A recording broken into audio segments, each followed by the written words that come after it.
Principals across the state, in particular in the Loddon Mallee area and in Bendigo here, have said that they are deeply concerned about the amount of funding that's available to them, in particular funding that's available to support students who are doing VCAL, which is the vocational pathway.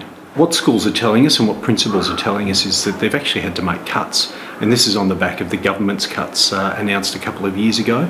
We're now seeing the full picture.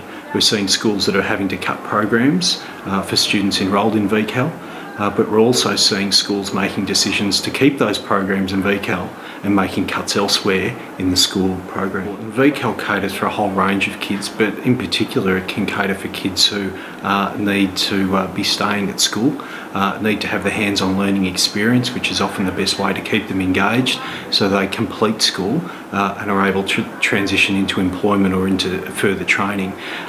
What we've also got is the impact of the TAFE cuts.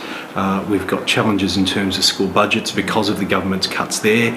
In terms of the government's cuts to TAFE, we've got increasing fees for students who are undertaking vocational education and training as part of their VCAL. Look, we've certainly got the experience of students who simply can't access the courses that they want to access, whether that be because schools have made decisions that on the basis of the cuts that they can't offer that, or simply students are finding that the increases in fees, part of which are borne by families, they simply can't afford to do it. So what we've got is a government that is really limiting the pathways open to students.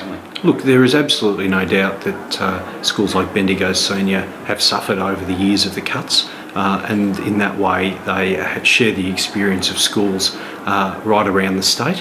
What we're concerned to have is a government, and considering this is an election year, to actually invest in senior vocational pathways to provide real options for students, not expect parents to keep dipping their hands in their pockets. We want a government that invests in students so that they can get on the right track, get good jobs and get on to further training.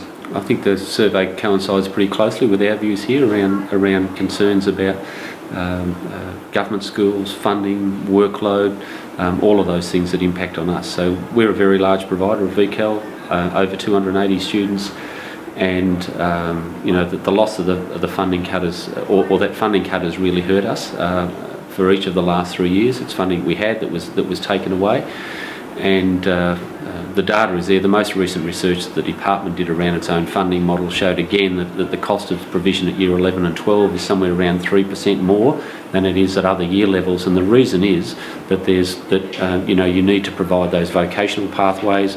So at the time when the government's got its own figures that shows that year 11 and 12 education is more expensive, we've had a cut in funding targeted at VCAL, and those are vocational students who really need that support. Yeah, well, it compromises what we can do.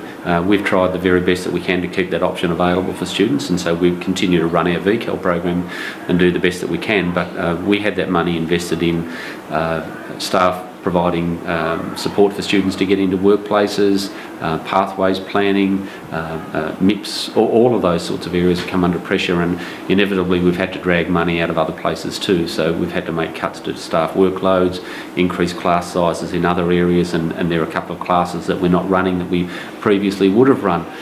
So it tends to impact on everybody, not just on the students doing VCAL.